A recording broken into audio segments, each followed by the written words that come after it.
Hello, everyone, and welcome to today's webinar.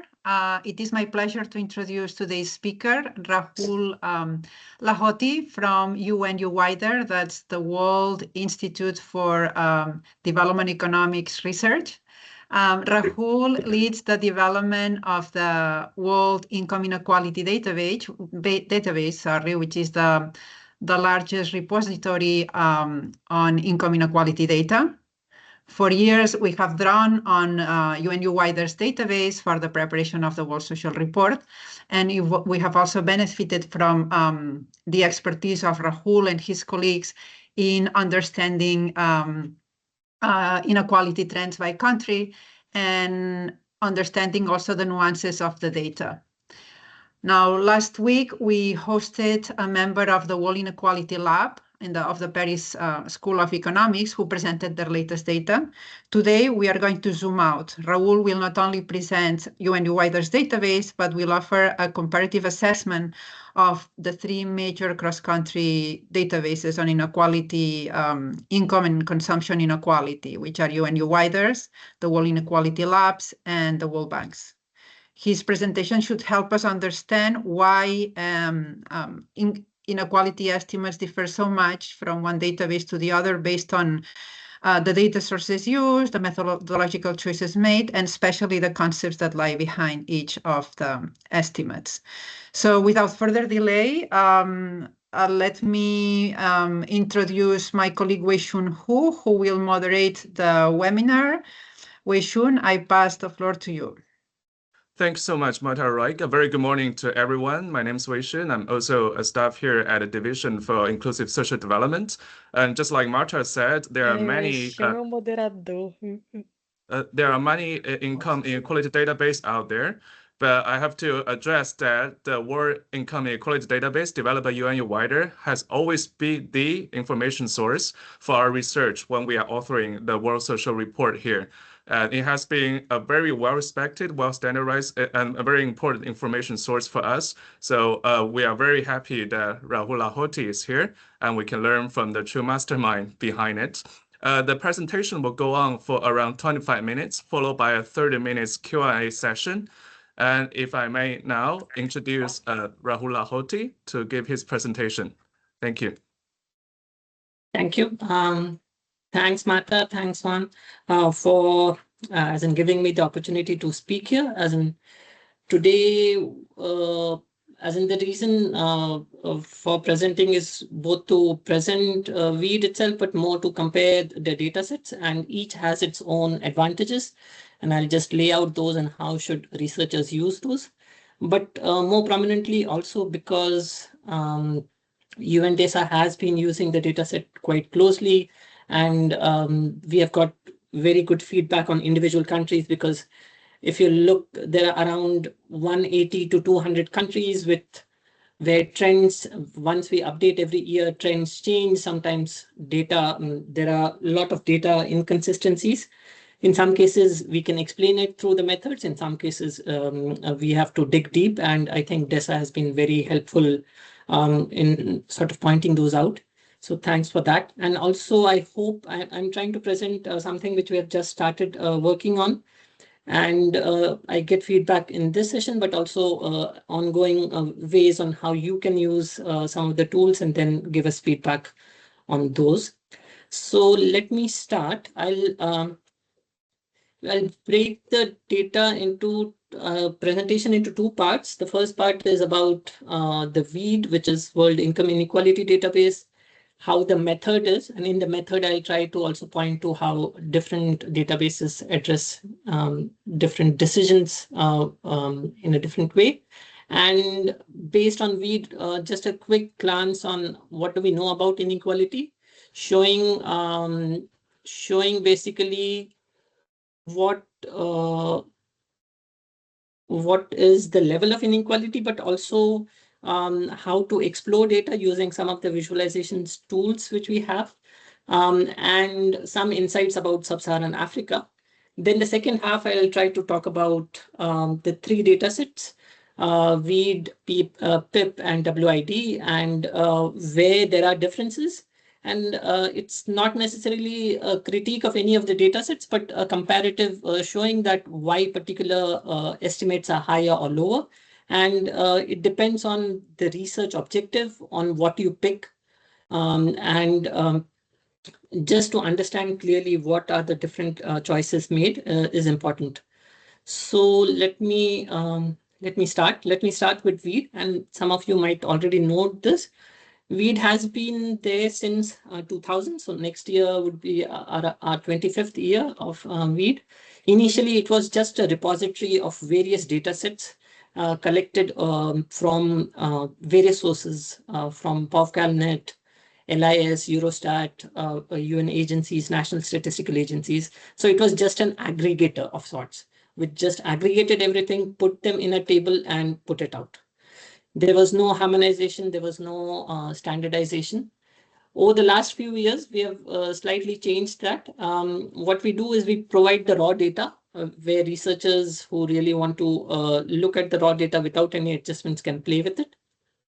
But then we provide a harmonized series, which is a selected series, and we sort of document the way we have selected. So here, stage one, what we do is for each country year. So say for China 2005, if there are multiple surveys, then we pick one survey out of them. We pick a survey based on sort of keeping consistency over time. If the same series is there over time, we would pick that, as well as quality and other reasons. So we pick for each country year one survey, and then we do some standardizations. Now, standardization, there are several standardizations. I'll talk about just one today, which matters the most. It's about so there are countries in the world, like in Latin America and the developed world, which have income surveys. And there are countries in the world which have predominantly consumption surveys, like sub-Saharan Africa and Asia have mostly consumption surveys. And if you compare the raw data, you will be comparing consumption inequality with income inequality. And these are different concepts. Their inequality levels are different. Because income, you will find typically has higher inequality than consumption. So comparing them is not a comparison of apples to apples. So we do a standardization here based on some regression techniques. In simple, say for a country like India for 2011, there was a consumption survey by the National Statistical Office and income survey by another organization called the Indian Human Development Survey. So now for the same year, we have two different levels, and using this information plus other regression parameters, we adjust for India the entire series from consumption, because we don't have income for every year or continuously. We have income only for a few years or just 1 year, and then we adjust the entire series based on that. And this process happens in each country. In some countries, there might not be a corresponding survey in any particular year. Then we try to use the regional averages of how much there's a difference between consumption and income. And I will show you later how much it matters. It matters a lot in some countries. It doesn't matter as much in some countries. After doing this standardization and we convert everything to per capita terms, that's the equivalent scale we use. Then we create percentiles. We do some interpolation and extrapolation where if there's so there are typically surveys do not happen every year. So if there's a survey in 1995 and 2002, the middle years are then filled in where the distribution is kept the same, only the growth rate changes the levels. Now, after doing all of that, you get percentiles, and you basically we do a Lorenz curve, and then after getting a Lorenz curve, you can do any inequality measure based on the Lorenz curve. Now, I will so here what happens is the way databases vary is the standardization. I'll show you later that PIP does not do the standardization, and so it compares consumption and income at places. WIID, WIID, which is the Paris School, does sort of top-end corrections based on tax data as well as based on where tax data is missing based on sort of extending the top, which we don't do. We rely completely on the survey. And so the estimates for these two reasons differ a lot. And I'll show you what how much they differ. So I've already talked about this, that we get all the range of indicators. So we are indicator neutral in some sense. There's an extensive documentation of which survey was chosen, why that was chosen and stuff. Caveats are, as I said, survey only, and there's some model dependence, because whenever you introduce some standardization, there's some error which would be there. Now let's see, zoom out and see what do we know about inequality. And I'll be quick here because some parts are quite standard. This is a sort of Gini index for the world over time. So you'll find that overall Ginis have decreased, but now they are sort of stable and are not changing as much. This is primarily because China, which was the driver of between country inequality declines, has moved above the median. And now it's not, the growth of China is not helping sort of decrease the between country inequality. And so it would be more on African countries as well as South Asia to sort of, if there has to be a decline, their growth has to be higher, and which we'll see whether it happens. Right now, it's sort of stagnant for the last few years. Then there is within country inequality, which has, which I'll show in detail, has sort of had a bump from 80s to 90s, and then has stayed more or less same, a little changes. But there's a lot of regional variation here, which we'll see. So if you look at a picture of the world, you'll find whatever measure you use, you'll find a very standard pattern that sub-Saharan African, Southern African countries have a very high inequality, among the highest inequality in the world. Then there is South Asia and Latin America. Latin America used to be considered to be the highest inequality, but that was because one was comparing income with consumption here. But if you standardize the measure, you'll find that Southern Africa is sort of a little more unequal than even Latin America. So this is something recent which we have tried to do, which we have tried to see how does the level and the trend of inequality within country inequality change over time. And so I will show you on the website how it looks, but just to explain you what the graph is showing is this is showing the Gini in the base year. The base year in this particular case is 1990. And here it's showing you the change in Gini between 1990 and 2022. And this plots, there are four, we are splitting that into 4 quartiles. So the 4 quartiles is basically, this is that, this is an arbitrary number, but we have picked 40 because the World Bank had a recent measure where it said that below 40 is low inequality, above is high.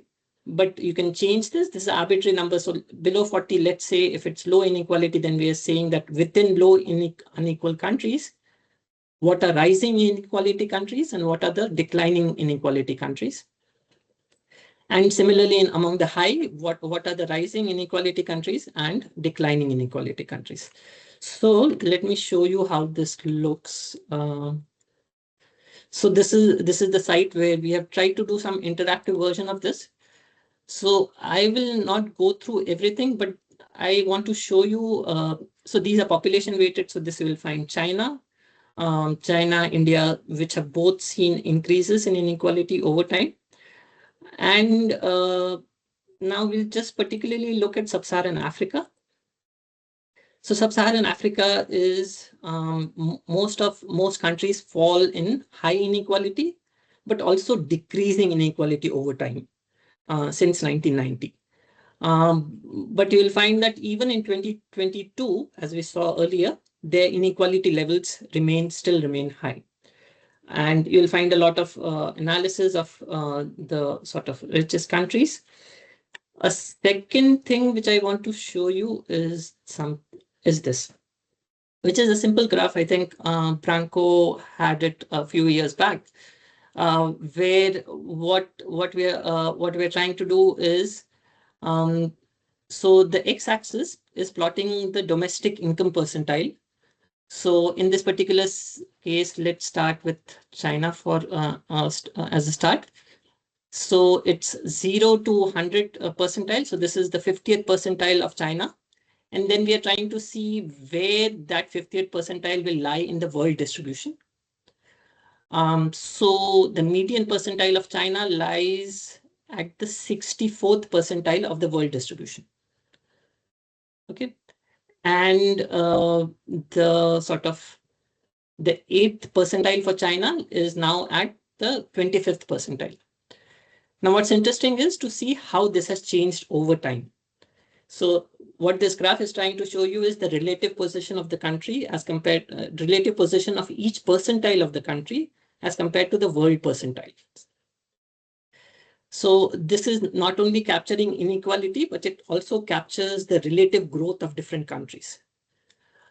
So if you look at all years, so in this you will see China has, so if you will just look at the median for a moment, China has moved from the median was at 28th percentile in 1990.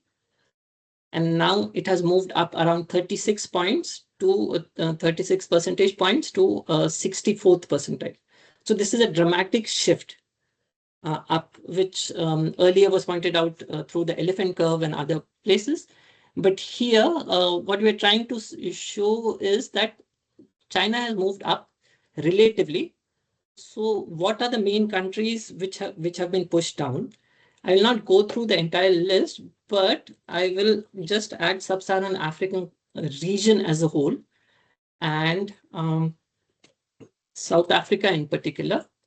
So you will find that let's look at, so South Africa is this green line, two green lines. The top line is the is the 1999 line.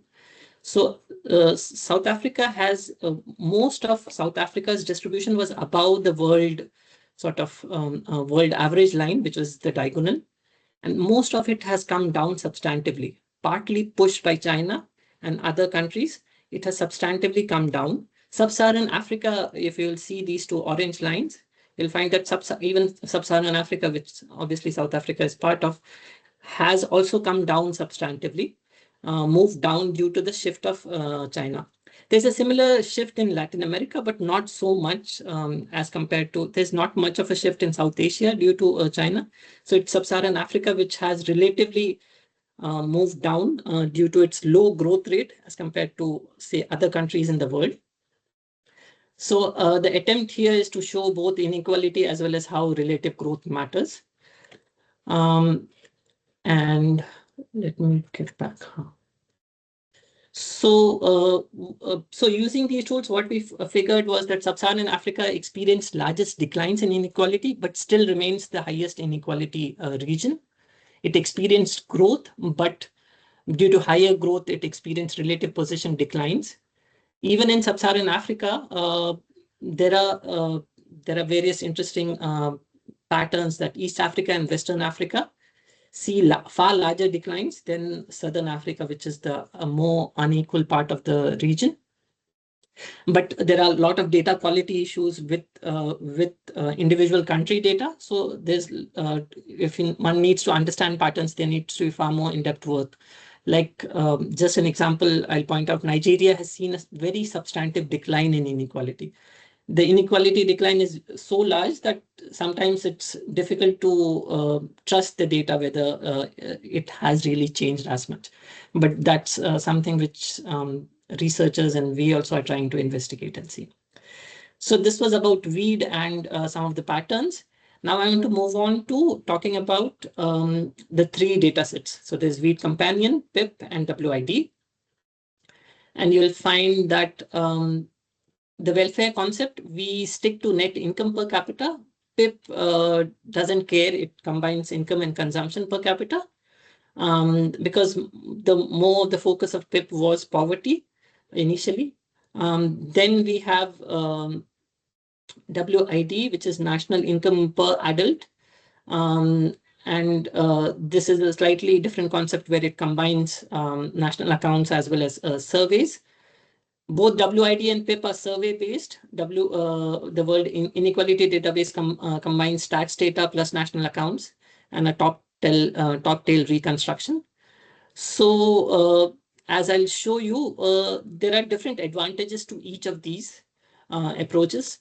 Survey-based methodologies, the top two, do not capture the rich very well.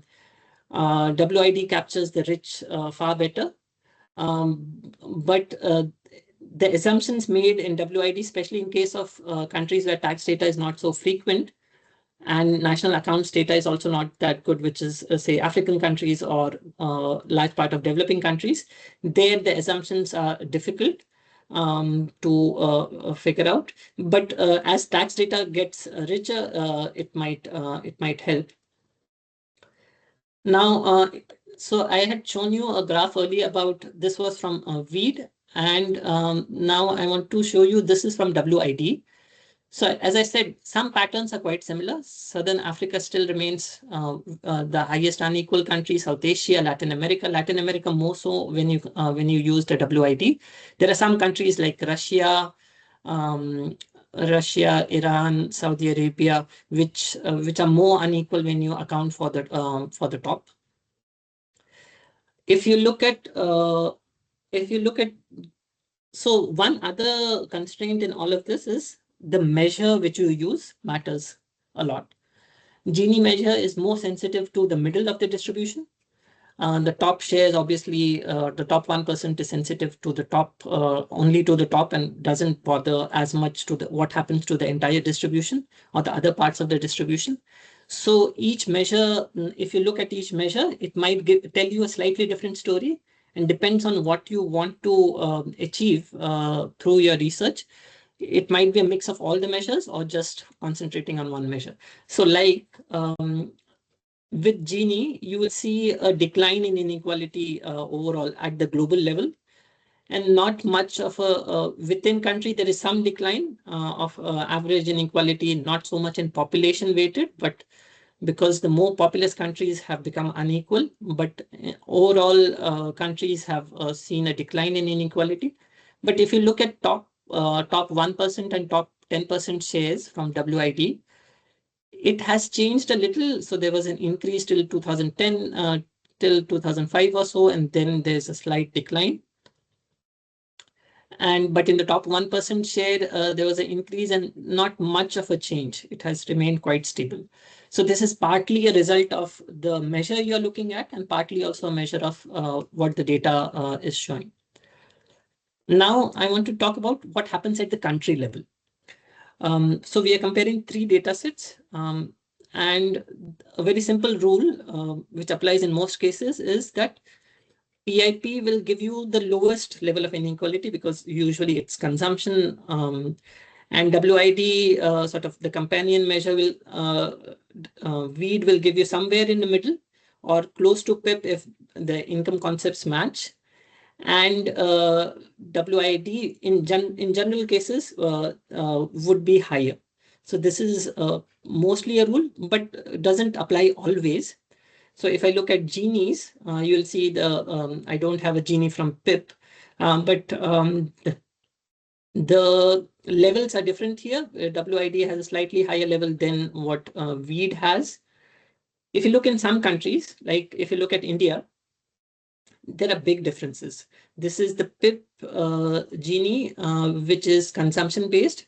This is income-based WIID Gini, and this is the WID-based sort of tax data-based and Gini, which is here. But India tax data is not that frequent, so based on other measures, this Gini. So there's a huge difference between those two.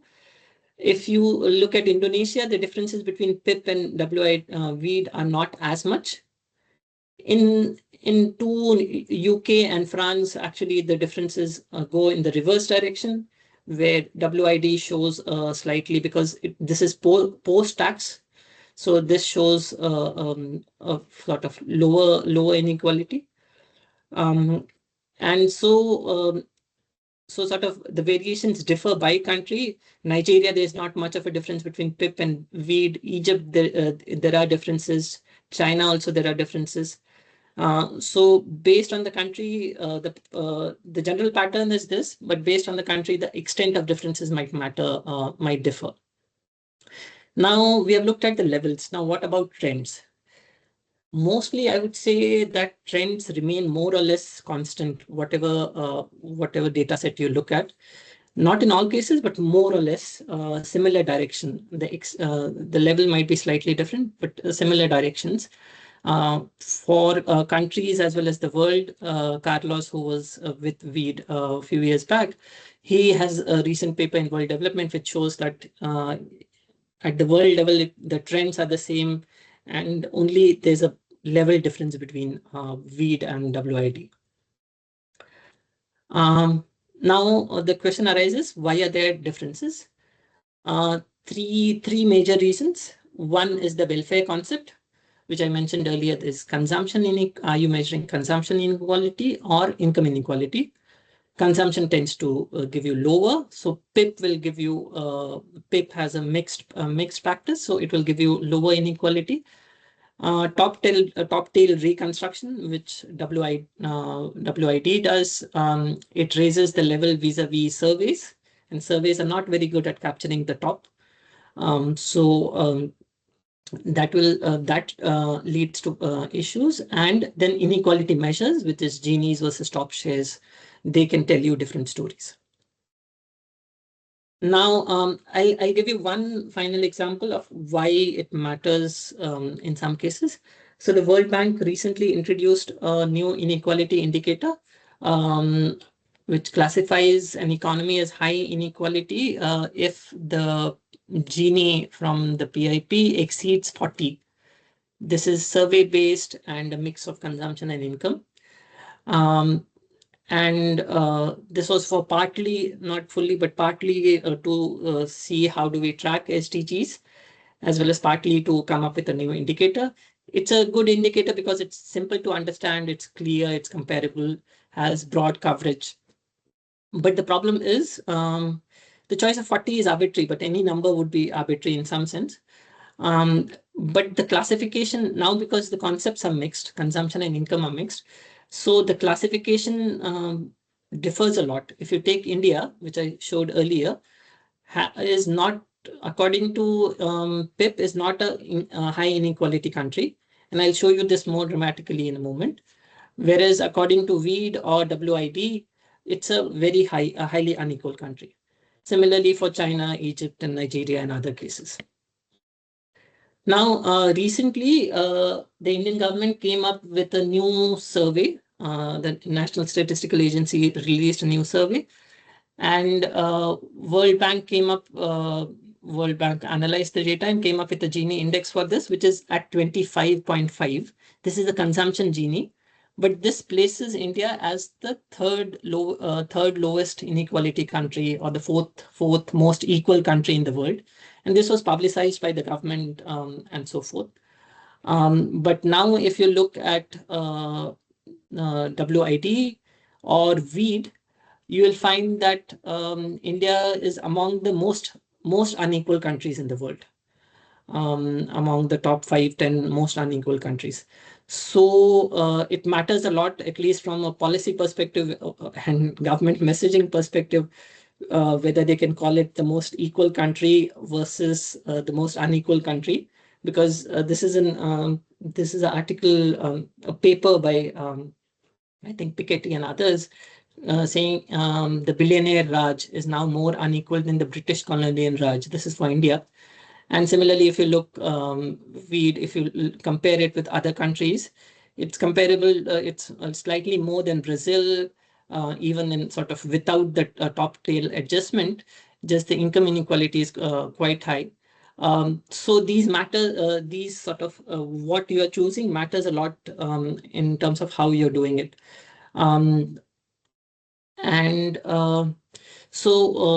Just to end, and then I can take questions. Dataset choices shape SDG progress. What is the measure, and how do you? What concept do you take? And because none of the three are sort of perfect, each has their sort of disadvantages and advantages. So in some ways, triangulating across the data sets is more than relying on a single source, and understanding where the sources of differences are there, so that you can make a sort of informed judgment on which to use. And country classifications must account for concept dependence. That's why partly we are trying to look at not just the level, but also the trend of inequality, so that we can see where it falls. WIID provides a transparent, replicable baseline, because all of our data and our methods, all the code is online, so one can change things. And especially with now AI coding things, it's far easier to sort of understand code and change code. We also want to encourage use of WIID Explorer and some of the other tools which I mentioned today, to sort of just explore and see what the data looks like.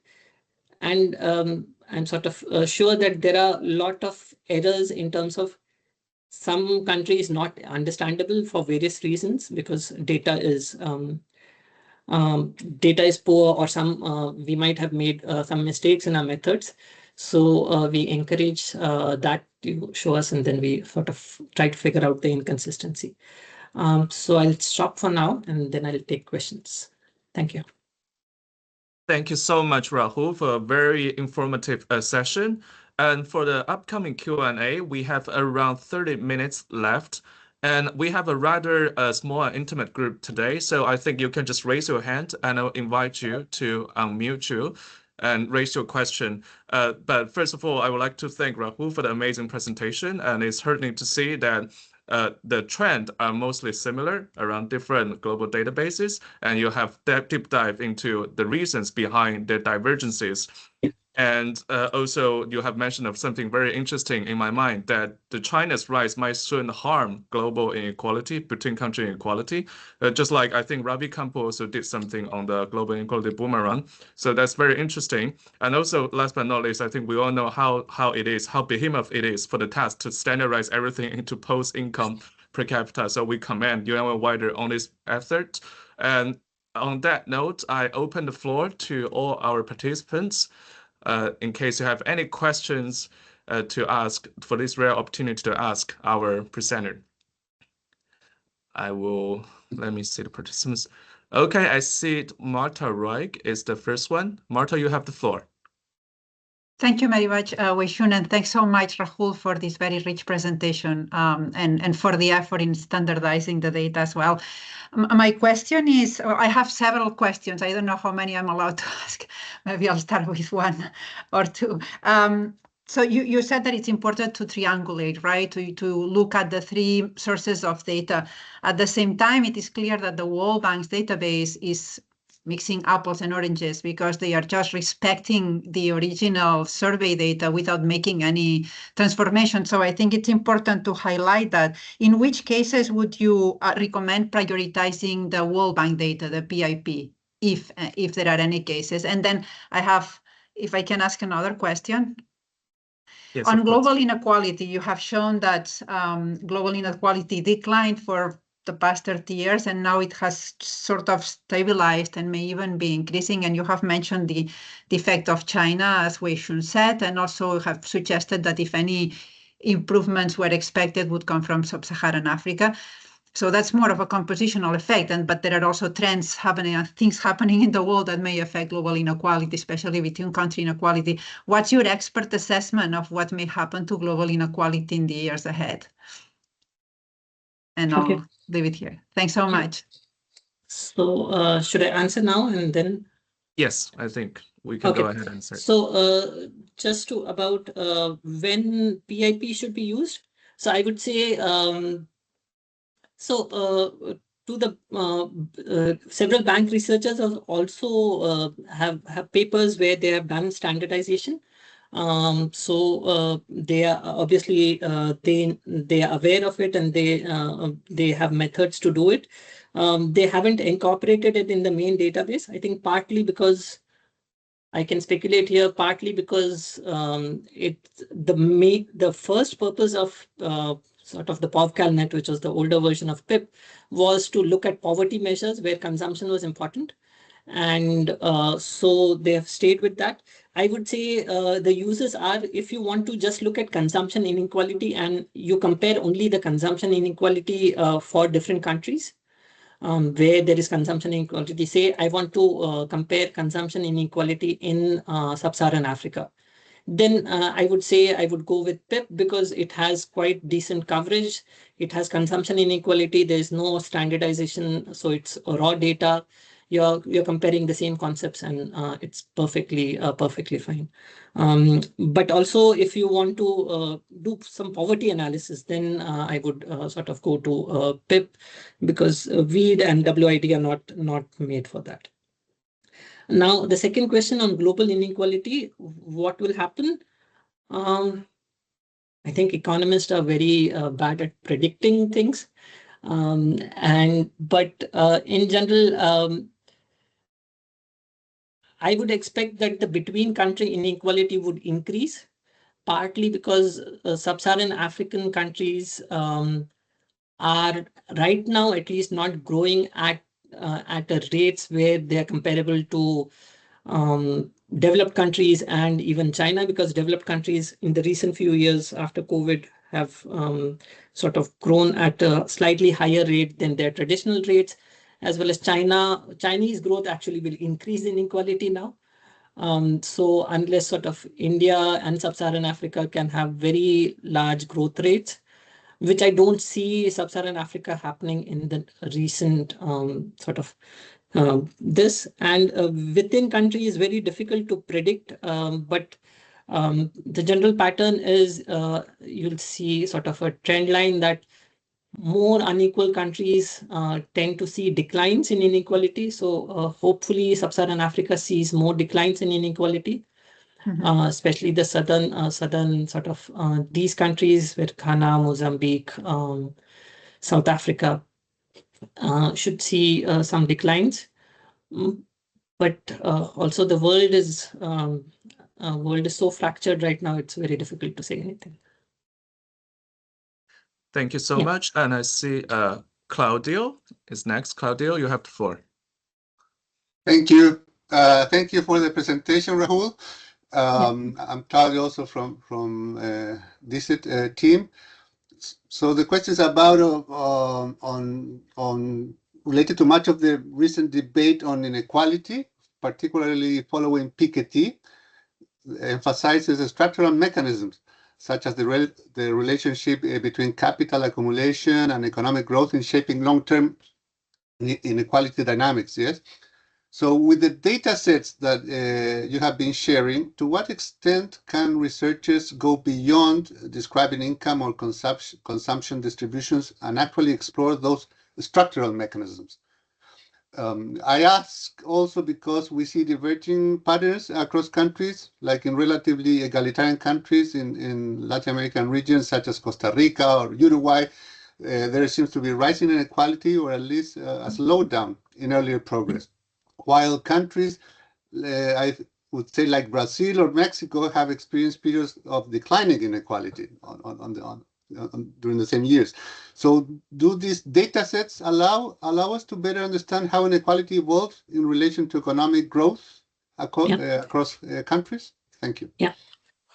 So quick answer to this is that by itself, they do not provide anything, but because these data sets have been standardized, combining these data sets with other sources of information, either on structural transformation in the countries or sort of particular dynamics which you are trying to study, capital accumulation, change in technology, and others. So they are very easy to merge and use other data and use these data sets where they are standardized to take inequality measures from here, and then take the substantive stuff like how the structure of the economy is and combine them and see how what explains the deviations across countries. Great. So next is Jonathan Perry. Jonathan, you have the floor. Thanks, Wei-Shun, and thanks, Raul, for a great presentation. I'm also in Marta's team working on the World Social Report. I just have a question, as I'm sure you know that as next year, countries will start to discuss what the post-2030 development landscape and measurement framework would look like. I wonder what and I'm sure you also know that the limitations of assessing progress on SDG 10 and target 10.1 as a measure of to give a sense of progress on reducing inequality. If you could choose one measure, or if you could, how would you imagine the WIID could inform measuring progress towards reducing inequality in the next development agenda? What would it be? And then, not just for a specific goal on reducing inequality, but also kind of looking across more broadly about reducing inequalities in a number of goals, and how would the WIID help with that? So that's a difficult question, but what I would say is I think we should. So there are different dimensions of inequality, not just income, which we talked about today, but obviously income, wealth inequality, gender. There are non-monetary measures of inequality. So those have to be somehow brought in. If you restrict to income, I would say that we should not stick to just the levels, but also the trends, because levels is something which you already have. And so you can't really compare, say, Germany, which has around 30 or so income inequality levels, with Brazil, which has close to 45, and expect both of them to reduce it to half, which is a poverty measure, that you reduce poverty by half. But in terms of which direction they are going, particularly see if in this graph there are 4 quadrants, and we would prefer nobody to be in this quadrant, which is higher and rising, and we would prefer that very few countries are here also in the lower and rising quadrant. So they should ultimately move to these lower quadrants, but more so in the green part. And so I would because also measures have to be kept simple for explanation and sort of their power to communicate. Yeah. I would sort of combine the level and trends in some way to see what is happening. And on the particular measure, so the top shares are very simple to understand and very attractive as a measure. But the issue with survey data is they're not good at capturing the top shares. And using the Paris School methodology works in the developed world because data is rich and stable and the quality of national accounts is quite good.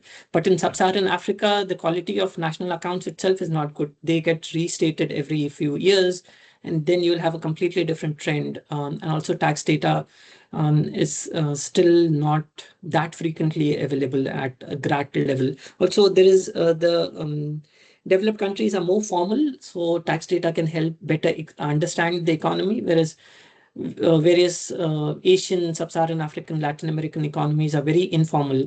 So tax data won't help explain that part of the economy at all, what is happening there. So I would stick to sort of a Gini or some middle share, not necessarily a top share. Because what we have also found is that there's an interesting pattern where if you look at the growth incidence curves, that in many countries, the middle has gone down quite substantively. Yeah. The bottom and the top have, the top always maintains a higher growth rate, but the bottom also has done decently, but the middle has gone down. So somewhat which sort of captures the middle better. Gini is a good measure, but Gini is not, for non-academics, it's a little difficult to understand. What does it say? It just says higher or lower, and if it moves by 3 points, is it a lot? Is it less? I don't know. Yeah. So, yeah. Great. Thank you. Thank you, Jonathan. Thank you, Rahul. Is there any other colleagues who would like to ask a question? Just raise your hand so I can see you. And if not, I would like to ask my own question, if I may. So a very quick question building on Jonathan's question about post-2030 agenda. As you know, we are also working on an agenda called Beyond GDP, and wealth accounting is a very important item in that matter. And if I remember correctly, WIDER is actually the first ever research institution to calculate global household wealth inequality by Davis and Shorrocks, and there's a huge expertise on this matter. I'm just wondering, is there any efforts or intention to incorporate wealth inequality into this database, just like WIID does, and make it WWIID? Thank you. Yes. There has been a recent discussion on wealth inequality data. So the issues with the wealth inequality again are similar in terms of more severe in some terms, because wealth inequality wealth surveys in developing countries are very rare. Even a country like India, which has decent survey infrastructure, has every decade has one wealth survey. So based on surveys, getting at wealth inequality is difficult.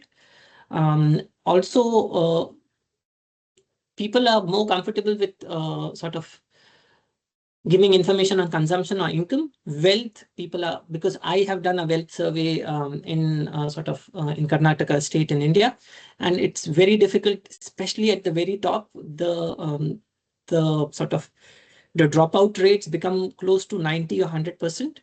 I remember in Bangalore doing the surveys, and we were not allowed to enter gated communities because they said that nobody wants to answer your questions. So sorry. And so wealth inequality and the other sources of wealth inequality are not that rich in the developing world, unlike the developed world. So I think wealth inequality will show you far higher levels, and because also they are a stock measure, they will it accumulates over time, and there is inheritance and stuff, and it's very important to capture. I'm not sure yet that is there a good way to capture wealth inequality, because otherwise there are lots of assumptions which need to be made in developing country context. Developed world, I think there's a lot of data both on inheritance, tax transfers, and properties, which are quite clear. So it's a difficult thing. So I think from the data perspective, I would we have been discussing wealth inequality, but right now I don't think we have much there. Yeah. Thanks so much, Rahul. Is there any other colleagues who would like to ask a question? Please just raise your hand. If not, I have so many questions to ask Rahul, and I will keep. Okay, I saw Marta again. Marta, please go ahead. Yes, thank you. I don't want to ask all the questions, but if no one else has any, I was wondering, you showed mostly trends until 2020, but there are a significant amount of countries that have data, and you have estimates for past 2020 and even to 2023, 24. What can we say about the effect of COVID on inequality based on those data? I know it's a very short time series, very short time, so maybe we haven't felt the effects yet, but based on what we have observed, counting on your data, we don't see that sudden increase in inequality that people were fearing.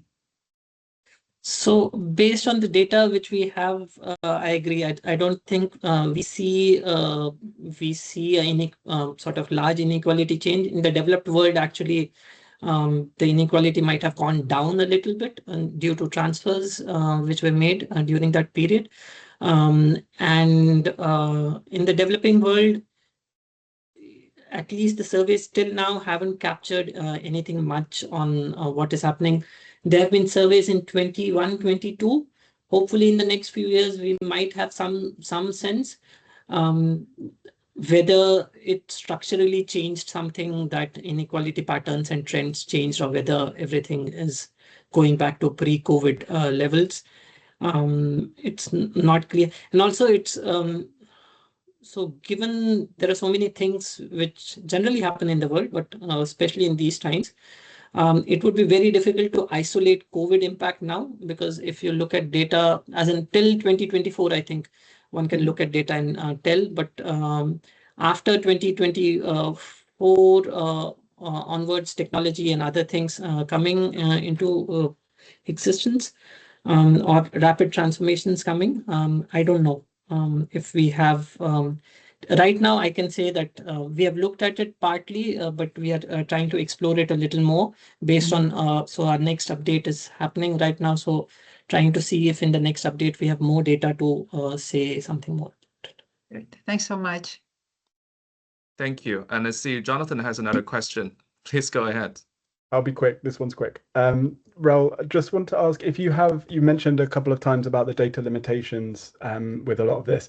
I wonder if you have any great ideas about how countries can address those limitations, or how the international community can help address some of those data limitations. Is it just as simple as investing in the capacities of national statistical offices, or are there some other things that we can be doing or we can be helping countries to do?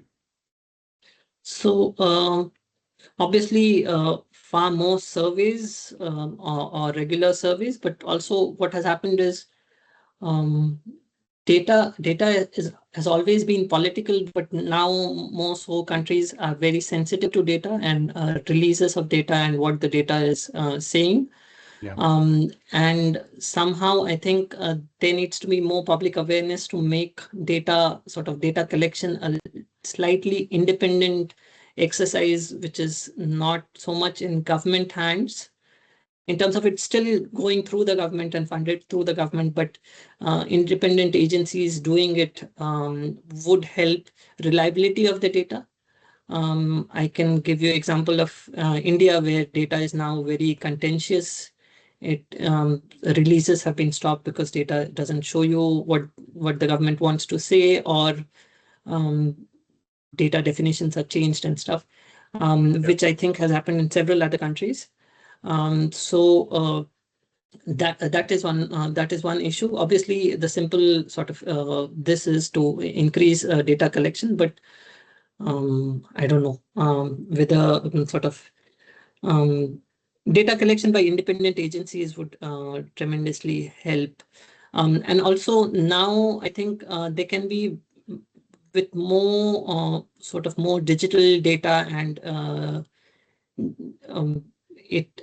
there are possibilities of more frequent data collections, which are not necessarily survey based, but they need to be validated against a survey to figure out how reliable they are, and that might be sort of slowly a way to go. Right, thank you.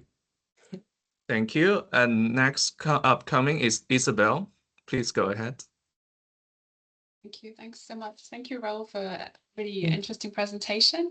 I had a question about, you mentioned surveys and tax data. I wondered if there were any efforts or any examples of moving towards maybe non-traditional forms of data. There might be like privately held data or digitally collected, like commercial financial transactions or consumption, especially when it comes to trying to measure wealth.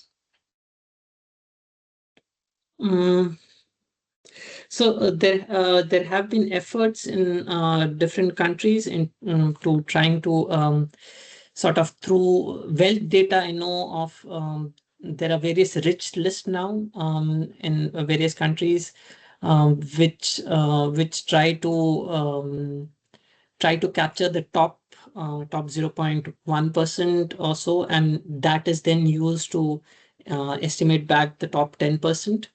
How the distribution would be.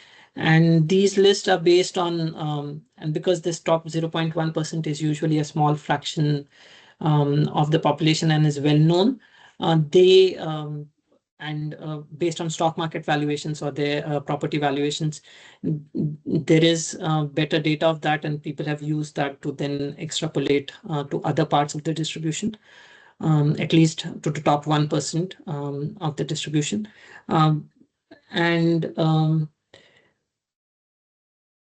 But till now, I think surveys, at least to capture the entire distribution, the middle of the distribution, which is say 20 to 90%, 90th percentile, that range surveys, I think, are the best way to go about it. Or there are asset sort of simple asset lists which have been used, like in various countries, different assets like motorcycles, refrigerators and stuff, which DHS used to have, and that used to be used as a measure of sort of looking at inequality in some ways. So much. Thank you. And Claudia is next. You have the floor. Thank you. Very quick. You mentioned that measuring wealth is particularly difficult because surveys tend to miss households in the upper deciles. But isn't a similar issue present for income as well, especially regarding top incomes? So to what extent do survey-based data sets underestimate inequality because of this apartheid problem? And if you're also working more and more with administrative data as a way also to handle these indices. Thank you. To your first question, I think income also has the same problem, but wealth, the problem is far more severe, just because income also, there is tax data to tell you some things about sort of the top incomes. So that can help you mitigate some of the underreporting. Whereas in wealth, property tax information or information about financial and other wealth is not at an aggregated level present, that you can see how much the underestimation is. So my point is only that in wealth, the extent is a lot more. On administrative data, I think WIDER has been working with several sub-Saharan African countries now with their tax offices to increase capacity of tax offices by putting a sort of by putting a WIDER and collaboration between WIDER and their tax offices to set up centers for research where anonymized sort of aggregated tax data is put out, and that can be combined with surveys or other data. I think now we have in South Africa, Uganda, Zambia, and one or two more places where we are trying to work with that, so that there's some administrative data. So at least there is we can capture the formal part of the economy a little better.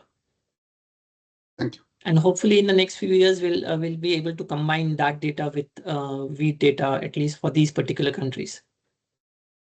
Thank you. And I think my colleague Ismail had the last question. Ismail, please go ahead. Thank you, Weishun, and thank you very much, Raul, for this insightful presentation. So my question will be connected to the policy debate and SDG monitoring, like some of my colleagues also already asked. I think it's really a big deal that we have India appearing relatively equal in one data set and then highly unequal in another. So could you really help us to have a clear idea of some specific country for which we need to address these important data gaps if we want to go with some country-specific analysis? Thank you. Yeah. So thanks for the question. If you look at this graph, you will see that in some countries, especially where the underlying survey is income, like in say Germany or the US or Nigeria. Nigeria, I don't know why there's not much of a difference, but there is not much difference. But in some of these larger countries, like India, even in China, there are big differences. In South Africa, the differences are not as much.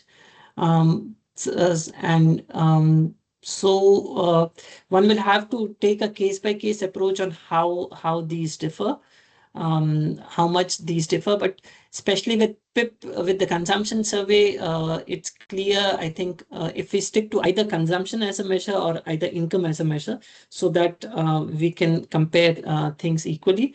Now with WIID, the case would always be that developing countries, most of the times they would be higher than the survey-based measure, and partly that's just the nature of the adjustment that you adjust survey data with the top, and hence inequality has to increase.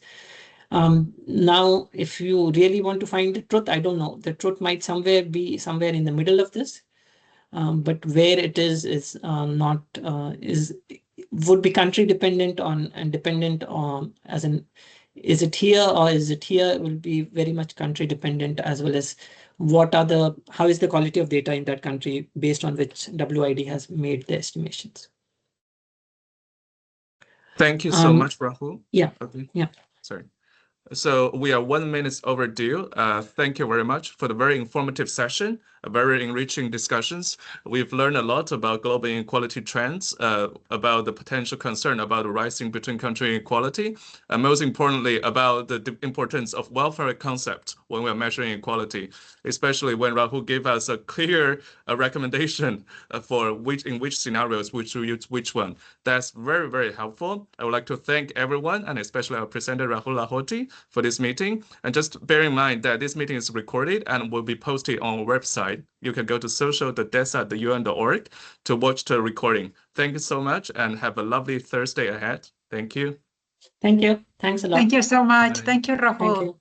Yeah, thank you. Bye. Thank you so much. Thank you. Thank you. Bye.